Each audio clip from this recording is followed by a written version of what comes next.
दोस्तों लगभग आज से 4500 साल पहले जहां मानव के पास ना क्रेन का आविष्कार हुआ था, ना ही पहिए का आविष्कार हुआ था, ना किसी आधुनिक मशीनों का आविष्कार हुआ था, उस टाइम में लगभग 146 मीटर ऊंचाई वाले इस पिरामिड को कैसे बनाया गया। यहाँ सोचने वाली बात ये भी हो जाती है कि इस पिरामिड को बनाने के लिए जिन पत्थरों का यूज किया गया वो पत्थर 2 टन 80 टन इतने इतने भारी पत्थरों का इस पिरामिड को बनाने में यूज किया गया। यहाँ सोचने वाली ये भी बात हो जाती है कि इन पत्थरों को वहां से लाना भी कठिन इसलिए था क्योंकि पहिए का आविष्कार नहीं हुआ था। इन पत्थरों को लाने के लिए 800 किलोमीटर दूर से इन पत्थरों को ढूंढ के ग्रेनाइट को पत्थरों को लाया गया था।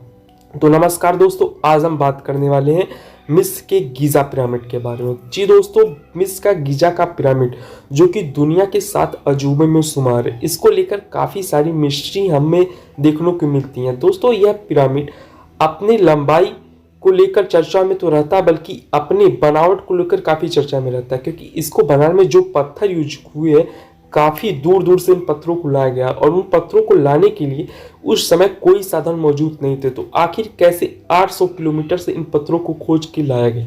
दरअसल आपको बता दें, इस पिरामिड में और सारी मिस्ट्री छुपी हुई है। कुछ वैज्ञानिकों का तो ये भी मानना है कि इस पिरामिड को इसलिए बनाया गया था क्योंकि उसमें जो राजा होते थे, जो मिस्र के राजा कुंफू थे, जिसे कुंफू का पिरामिड भी कहा जाता है, उनकी जो शव होता है उनको शव को रखने के लिए इस पिरामिड को बनाया गया था। बल्कि उनके शव को नहीं, उनके साथ साथ उनके पूर्वजों को, उनके बाद जो भी मरे थे उन सबको रखने के लिए इस पिरामिड को बनाया गया था। और उनके साथ उनके पोशाक वगैरह सोने चांदी के रखने के लिए भी इस पिरामिड को बनाया गया था। इसके साथ 2 और भी पिरामिड है जो कि इससे छोटे छोटे आपको वीडियो में दिख रहे होंगे।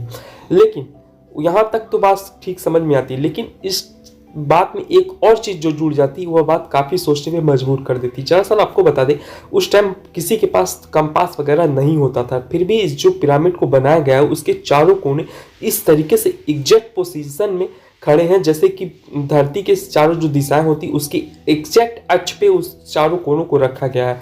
तो आखिर कैसे पॉसिबल हुआ होगा कि बिना किसी नए उपकरण के, बिना किसी आधुनिक उपकरण के चारों दिशाओं का एग्जैक्ट ध्यान करके उसे बनाया गया है।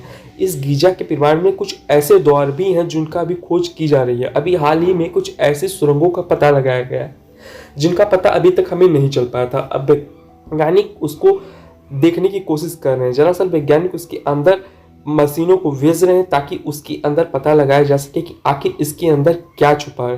दरअसल आपको बता दें कि कुछ वैज्ञानिकों का कहना है कि इस पिरामिड का उपयोग हम जो उस समय के लोग थे वो बिजली बनाने के लिए करते थे। यह एक बिजली बनाने का साधन भी हो सकता है, लेकिन क्या ऐसा हो सकता है? क्या उस समय बिजली का आविष्कार हुआ था? अगर बिजली का आविष्कार हुआ भी था तो आखिर हमें बल्ब का आविष्कार बाद में देखने को क्यों मिलता है? आपको जो दिख रहा होगा कि ग्रेनाइट के ऊपर अगर लाइट आती तो डिफ्लेक्ट कर देता है। और इसका एक बेनिफिट ये भी होता है कि उन ग्रेनाइट के पत्थरों का यूज इसलिए किया गया ताकि इसको धूप को रिफ्लेक्ट कर दिया जा सके, जिसकी वजह से इसके अंदर का जो तापमान हो वो काफ़ी लेवल पर बना रहे। आपको हम बता दें कि इसके अंदर का जो तापमान होता है 20 डिग्री सेल्सियस ही बना रहता है, जो कि मानव के लिए काफ़ी अच्छा सूटेबल टेम्परेचर माना जाता है। क्या उन्होंने एसी का आविष्कार पहले ही कर लिया था या उन्होंने बल्ब का आविष्कार पहले ही कर लिया था?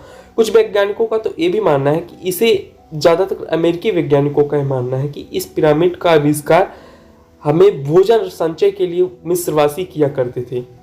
लेकिन क्या भोजन संचय के लिए इतनी बड़ी चीज़ों का बनाना पॉसिबल था? एक वैज्ञानिक ने खनन में उस पिरामिड से कापर के तार चुरा लिए थे, लेकिन बाद में चीज़ें पता चली। लेकिन सोचने वाली बात ये हो जाती है कि जब लाइट का आविष्कार बाद में हुआ तो उसमें कापर का तार पहले आखिर होना कैसे पॉसिबल हो सकता है? इन्हीं सब चीज़ों को लेकर गीजा का पिरामिड काफ़ी दिलचस्प और काफ़ी रोचक तथ्यों के साथ अपने रहस्य को अभी तक अपने अंदर दबाए हुए। जैसे जैसे इसमें खोज होती रहे, नए नए रहस्य आते रहे। Thank you for watching my video.